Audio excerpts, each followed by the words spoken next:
So, Ian, tell us, why did you buy a monkey bike, and also how long have you owned it for? Well, my craze for monkey bikes started with a first moped when I was 16. I had one of the original little monkeys as a 50cc. Of course, being 16, pull the engine straight out, put a 140 straight in it, and you've got one of the fastest mopeds going.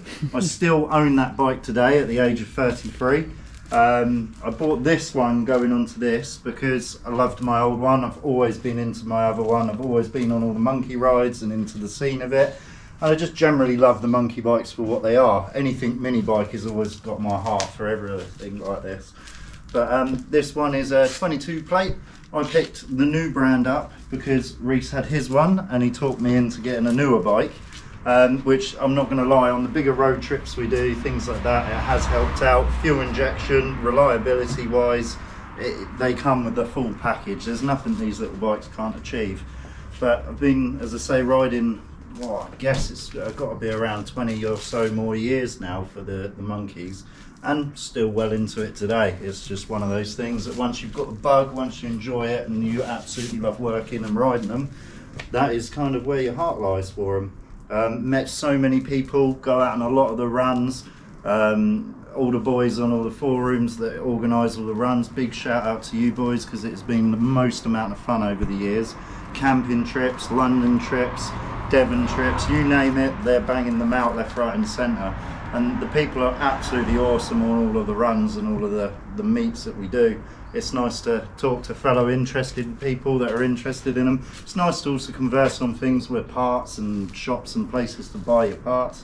But in general, it is a culture that you just can't get bored of. It is just too much fun. Nice. What sort of miles is on yours now? So I think mine's at around 5,500. I first initially bought the bike and I didn't really use it too much. Try and clean that out. The bike is a bit dirty because we use them 24/7. But it is on like 55555 miles. Yeah, basically I've enjoyed every single minute of it. This bike's currently done our UK run, which I'm sure most of you have watched the video. Thank you for liking and subscribing, and hit that notification button for more monkey and mini bike action to come. I've literally just got back from the EU trip as well. While the bike's a little bit tatty, we have used it in a manner of different ways. Bit of green laning, street riding, you name it, hot, cold, rain, even in the snow up at the top of the mountains. So this thing has really seen its full worth. I think one of the highest altitudes I've taken this bike to is now 10,000 feet above sea level.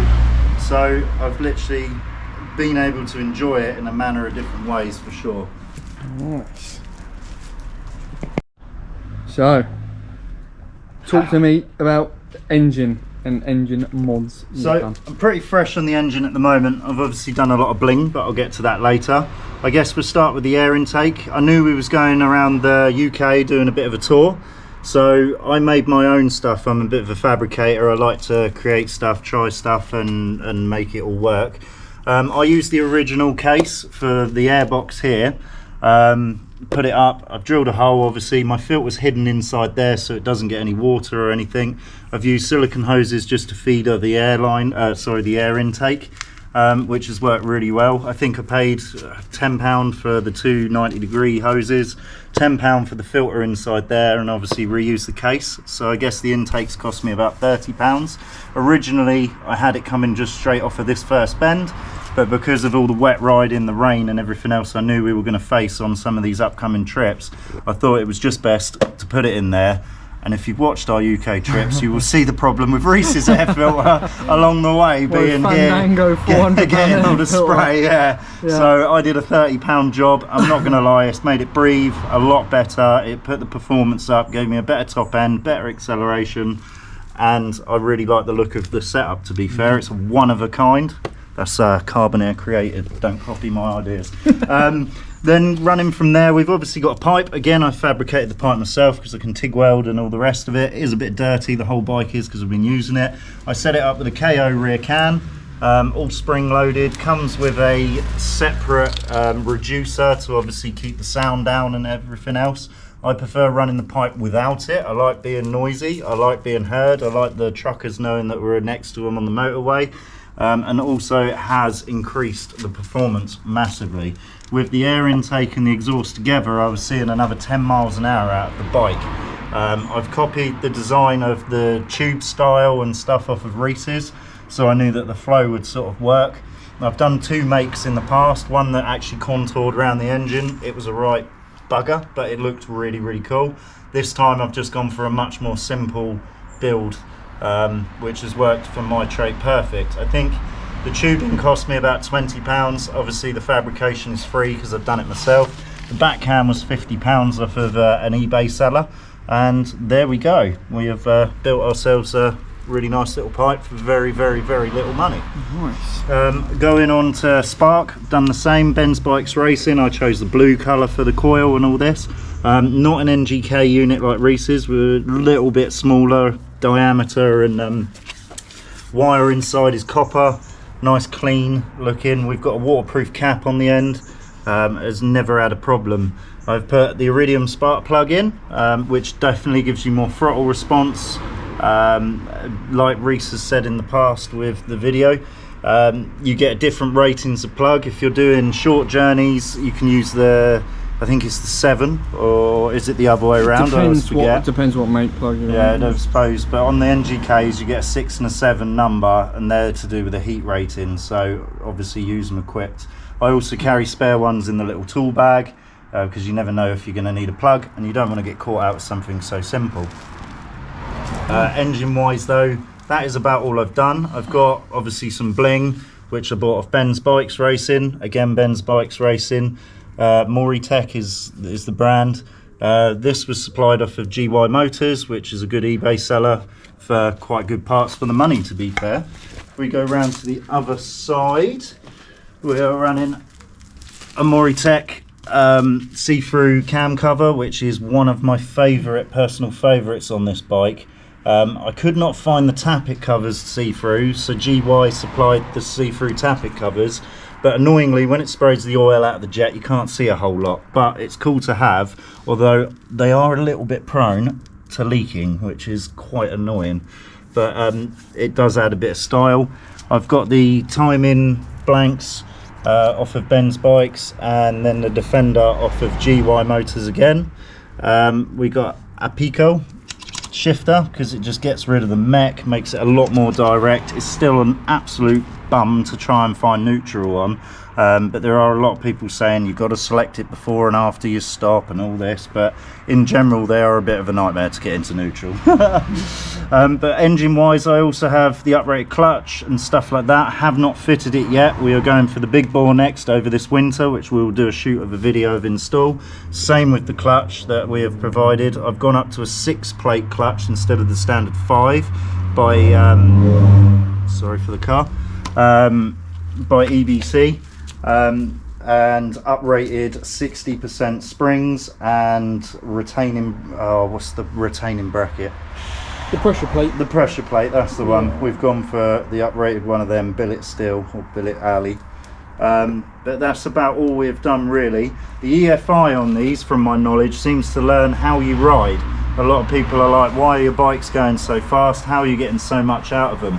The EFI seems to learn if you ride soft, if you ride hard. Me and Reese are very, very keen to limit or bash them and really give them all they've got, really. I mean, 9 horsepower, it's nice just to absolutely use all of it rather than half of it. So there is an actual trick. You can reset it to sort of factory, and then you can go out on a ride and say if you took it down, I don't know, dual carriage or a motorway at full throttle, it would learn to fuel it at sort of maximum RPMs, and that's when you get a little bit more power of them. So there is a trick to that. Maybe we could talk about that one time. We've done that. I did that so long ago I can't remember. I got to admit, once I put the reducer in, because I just got back from Switzerland, we had to ride them for, I'd say it was about 20-30 miles for the EFI to remap properly to that setup. Now I've literally just gone back. I haven't actually been on a big enough ride for the EFI to reset, but that is one of the little tricks. The bikes do get to know how you like to ride them, and they do map themselves accordingly. I only ever run Super Fuel E5, which I've seen a few of the comments. Personal E5, stay personal alive. use, I prefer E5. It has a lot better RON, a lot better sort of no additives, no rubbish in it. It's a bit more clean burn fuel. Prefer to use the 99 over the 97, but you don't always get the choice. Obviously the bikes run fine on the E5 or the E10, but you do notice a slight difference in the performance and in the MPG you get out of running the different fuels. But that's enough about the fuels for now. I guess next we can talk about suspension. Suspension, let's do that. Oh. So I've done the same as Reese. I bought off an eBay seller, RFY. They're a copy of what brand, sorry? So they are a copy of the Olins, That's which the are ones. about 10 times the price. Yeah, 10 times the price. I mean, I'm not saying they're as good as Olins. Obviously, the quality of the Olins is, next to none. But they are essentially built exactly the same way. the spring rating I do believe is 350 lb per spring, which works out pretty well.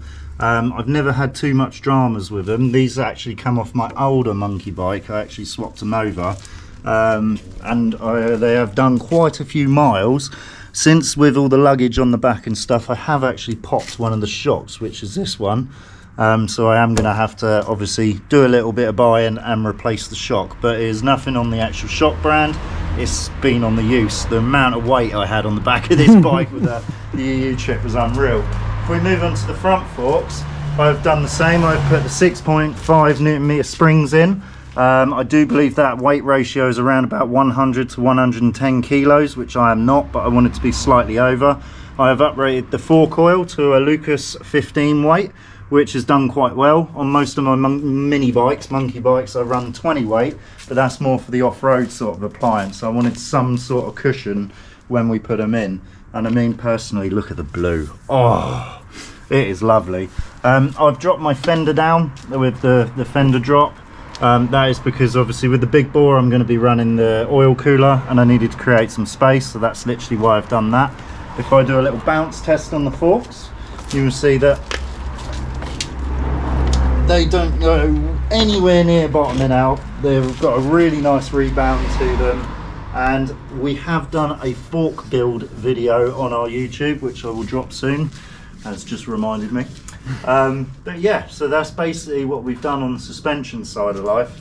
Okay, as for brakes, I haven't done a lot to my brakes. I'm still running the standard rotors and standard pads. I haven't even burnt through them. I've done about 5,500 now on this bike, and I still haven't gone through the brakes. I guess when you're on the throttle all the time, you don't need a brake, eh? Same on the rear. Still got the stock rotor, still on the stock pads. So when I eventually do, I'll probably copy Reese and go to the wavy discs and EBC setup on the pads, because I am a big fan of EBC products. Okay, so tyres. So I kept running the standard ones for quite some time. I actually got to the point where I burnt through the rear one, and I would say I covered about 3,500 to 4,000 miles before I went through the tyre. I'm not like a big guy for skidding or anything like that, so it was just general wear. But I've now gone to these Michelin City grips. Reason for that really was we were stranded on our UK trip, and that was really all I could get hold of in such short notice, being up that end of Scotland. So we got the rear one done, and I thought, right, it's time to get the front one to match. The profile of 70 seems to be easy to find in the 12-inch, this bit being here. The standard ones come with an 80 profile, but it's mega hard to find, and plus I think they look a bit better on the smaller profiles, if I'm honest. The grip is way better. They're better in the wet than the stock tyres. All round they've done me really well, but I think next I might try the Kenda Big Blocks. Oops. Okay, and then so we got, what other accessories have you got on this? Well, we've been using Ben's Bikes Racing now for quite some time. They obviously do some absolute killer stuff. One of my favourite mods I did was put the rear foot pegs on. I don't actually take anyone on the back, although we have once or twice, but it's nice to be able to change your foot position from the front peg to the rear, just to change your knees. Not so big a problem if you're doing small miles, but when you're doing big trips, moving around, it is really nice to be able to relocate your feet and just give your knees a rest from the solid one position that you sort of sat in. Otherwise, GY motors I bought a few bits from, i.e. the whole reservoir for the rear brake, defender on here, front bobbins. He doesn't do the rears, which was quite annoying, but it is what it is. We did have the fork protectors, but like I say, I've found with the vibration they crack, so I have changed back to the stock ones. I got the valve, see-through valve covers from GY. What else have I got from GY? The head clamp for the bars, hidden by my little bum pouch bag. But otherwise, that's about all I've got from the GY sort of thing. The rest was all Ben's Bikes Racing. We got the tank top, we got the see-through cover, obviously the rear pegs. We've also got the chain guard, that was a GY part. We got the gear shifter from Ben's Bikes. The fender drop on the front is from Ben's Bikes. I got the headlight stalls, I believe they're called, which obviously hold all the indicators and stuff. It's just a really nice little mod. Key surround, clock surround, various bits and pieces like that, as well as the performance parts we buy. I've got the 12-volt charger, twin. It's got a nice little, it comes on and off, sorry, with the ignition. Nice little blue light display, which matches my bike perfect. We've got the little waterproof cover, and it comes with a really nice fitting bracket that fits it onto the headlight mount, which is very, very nice.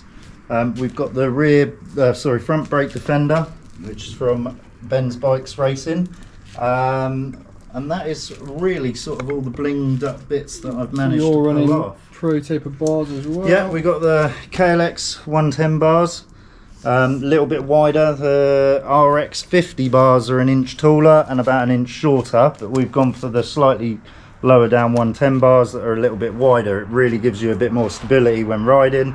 They're very, very comfy. I don't find them too low. I think they look better than the originals, personal opinion. But that seems to be what we're all using our way anyway with Barus. We've got the brake levers. These are just again off an eBay seller, fully adjustable, so you can choose where the position is. They're not wobbly, they're nice units. Like Reece said, it's always best to Loctite all the bolts and take them apart and do them again. We've got obviously foam mounts, things like that. I use this bum pouch bag to put everything in when I ride. And in general, it's just made the bike sort of feel, look and work as I kind of wanted it to, really. Matching Pro taper grips. That's something I didn't say about on mine actually. We've got grips as well. I've also got the Kevlar throttle. There's the quarter-turn Kevlar throttle. It is very nice, very, very easy to twist. There is no resistance in it. I think it's about £10 off of Ben's Bikes Racing. Very happy with it, to be honest. Something which is quite different on yours compared to the monkeys I've seen, you might want to mention, is the black. Yeah, I suppose I don't like chrome personally, so I got rid of all the chrome. I used a friend of mine that does vinyling, Ads Signs. He was more than happy to sort of retrim everything and get rid of that chrome for me. So it is just a black vinyl. If anything gets ripped, marked or torn, like I have on the EU trip, I got attacked in the back of the van with someone's number plate and it has annoyingly disturbed it. But Ads is more than happy to rewrap that. I got the same done on these, although this has started to peel, no offense to Ads, but he is more than happy to redo it, so I will be getting them done. He's done all the surround to the light because I just wanted to literally get rid of the chrome, and in my opinion the black on the blue really does flick off really nicely, and it's a bit of me, it's my bike, that's how I wanted to style it. I suppose as well I did my own tail tidy. I have taken the plate off just because it was a massive one and I'm about to swap it over for the small. But this little original bracket comes on the original number plate holder. I literally unbolted it, drilled 2 new holes and made my own tail tidy for nothing. So that's what I run. I have a little light that's on the plate. It goes on the 2 mounting bolts that shines off the little LEDs. And it works pretty well. I've never had any problem with it. Another thing I want to mention is I haven't managed to do the 4 to 8 chain conversion because they don't seem to do it for the 5 speeds yet, which is quite annoying. So I'm still on the 520. I have upgraded to a DID chain. It is not like a special link one or anything, it is literally just as it is. They don't seem to do a heck of a lot of choice for 420s. I've dropped down 1 tooth on the front, and as we know, 1 tooth on the front is equivalent to 3 on the rear. The rear is still standard at the moment. It'd be nice to get an anodized blue one or something, but I can't yet find one that matches this bike. I've tried different chain tensioners, but all of the ones seem to, made of alley, don't seem to really last very long, so I have at this stage gone back to the original chain adjusters. But yeah, just simply changing the front sprocket allows my bike to rev out a lot more, and I managed to get a higher topper end in the gears from it being able to rev out a lot more. When I'm on a slight downhill, I can limit a bash it in 5th gear, which isn't great, and on my speedo that reads at about 77. The speedo isn't too far out, but they aren't exact, so a lot of people are like, how are you getting that sort of speed? The speedos are a little bit funny on these bikes. They run off the gear bottom. Yeah, right? I do believe they do. So that you can buy corrections and all that sort of thing, or get your mate to go down the road so you've got an idea of what actual miles an hour you're doing for your display. But that about wraps it up, I think, really, with where I'm at with the bike. It'd be nice to change the seat to that lovely tartan looking one. I'm quite into all of that sort of thing. Get some more bling when Ben's Bikes brings out some more in blue. But the next stage for me this winter is to do the 145 kit, ECU, fit all the clutch and everything else, try and get a bit more out of this machine. I'd like to get a sort of top end of about 80 mile an hour, which I can't see why I can't. Yeah, so we've just got to keep going at it until we get there. I think when we do the big bore kit this winter, same for Reese's, we will do a little build vlog on that, so we obviously see how it's done, what parts we used, where we got them from and everything else. But yeah, as a walk around, I think that is really enough to wrap it up. Nice. So thank you for watching. I hope you've enjoyed the bikes. Sorry they're a little bit dirty, but they do get used.